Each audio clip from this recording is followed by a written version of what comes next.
Oh boy, the comments section should be fun on this one.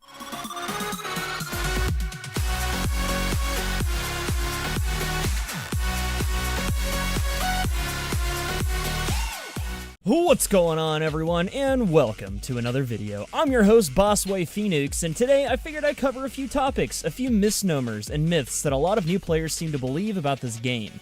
Without any flashy nonsense, I say let's go ahead and jump right in. Our first myth, and one that I've been seeing a lot in my comments section personally, is the thought that elemental mods only do damage if your weapon has high status chance. This is untrue.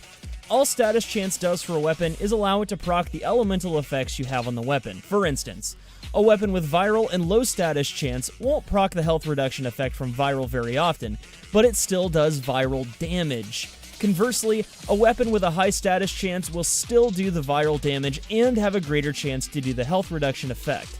This goes for any other element as well, not just viral. Our next myth is quite a popular one, and I remember dealing with this one on a daily basis when I was a Twitch streamer. I would constantly get the questions like, which is better, Paris Prime or Dread, Boltor Prime or Soma Prime, etc, etc. The honest truth, and what I would always tell people, is that there isn't a better weapon between the two. I can understand that people want to compare two bows or two assault rifles, and in any other game besides Warframe, that would make perfect sense. The thing with Warframe though, is there are many different situations and types of enemies with different resistances, which kind of puts you in a rock, paper, scissors situation. For instance, Boltor Prime does puncture damage, Soma Prime does slash. Slash is bad against armor, and puncture is bad against shield. Neither one of those weapons would be the best choice for every situation. Both of them are very formidable, yes, but in some situations, one would beat out the other, making it very difficult to say exactly which one is best. And to be totally honest, I really think people are just looking for validation in this situation. They heard the weapon was good, put a bunch of forma and work into it, and want to know that they made a good choice. And honestly, just about everything in this game is viable to an extent. For an example, I have a 6 forma MK1 Brayton that I use in the Law of Retribution raid occasionally that actually kicks ass. Let that sink in. Our next myth is probably the most controversial myth on this list, and it's the concept that there is a best build for something.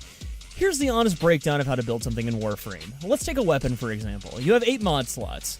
You need a damage mod like Serration, sometimes you'll use heavy caliber as well, you'll also use split chamber for multi-shot, and you need a few elemental mods. That's several slots already filled by mandatory mods. Honestly, after that, you can pretty much use whatever you want. You guys probably won't want to hear this, but a build really comes down to a person's playstyle. For example, I really like punch through on my weapons, and I usually go out of my way to achieve it.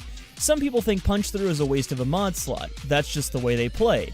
It's like I say in every build video I do. This is my build, I find it to be very effective, but you might not. If that's the case, use something else. It's okay. The problem with this is that we have websites like Warframe Builder, DPS Frame, and so on that people get addicted to for some reason. They see the damage numbers on paper and think that because something does the absolute most amount of DPS, that it's good. I call this paper DPS. It looks good on paper, but doesn't always apply in-game very well. Moving on to our next myth, I'm sure I'll have a lot of salty nerds in the chat screaming at me for this one. Our next myth is the thought that you main a Warframe. Stop using the word main. I honestly don't think you know what it means. When I think of someone maining something, I think back to my World of Warcraft days when I mained a priest for healing. I pretty much only played that character, and the game rewarded me for that. Warframe is so much different than most other MMOs. It rewards you for using other frames and mastering their abilities. Sure, you may prefer one Warframe over others, and you play that one the most, but you're missing out by refusing to see what else the game has to offer. Everyone, including myself, has a go-to loadout that they feel most comfortable with. But if my team needs something other than what I'd absolutely prefer for a specific mission or farming run, I've got builds and setups to accommodate for that. Warframe is a team game. Be a team player. I've experienced so many groups where we needed a certain frame and people refused to play it because they mained Loki or they mained Ashe. Stop the nonsense, play other stuff. It's okay to have a favorite, just don't restrict yourself to that. So I get a little fired up about that last topic. Let's move on. Our next myth revolves around the notion that Warframe is pay to win. If you're new to the game and don't understand how everything works yet, the game is going to look very much like you'll need to pay real money to succeed. Warframe isn't necessarily pay to win, but it is pay to win faster. Just about anything aside from cosmetics can be gained through playing the game, and platinum can be gained by trading useful items with other players. Even these useful items can be farmed. Will it be easy? No. Will it take you a lot of time? Yes. Warframe is extremely grindy, and has become even more so with the addition of things like Nightane and random sortie rewards, but it's totally doable to have prime Warframes, cool weapons, and powerful mods through hard work. Our last myth, and probably the biggest misconception in Warframe, is that mastery rank actually means skill. People believe this so fervently that they can go so far as to bully other players with lower mastery rank. Anyone can achieve high mastery rank in varying amounts of time. If you had the gear for it, you could literally achieve mastery rank 21 in 21 days. And that's only because the mastery rank tests have a 24-hour cooldown. Aside from weapons having an increased capacity at level 0 depending on your mastery rank, the only real reason you need to level is to obtain Syndicate weapons at MR12. Mastery rank in Warframe has no bearing on skill. It simply means that you're really good at leveling weapons and that you have a lot of gear. For instance, I can level a weapon or Warframe from 0 to 30 in one round of Draco with the right setup and an affinity booster.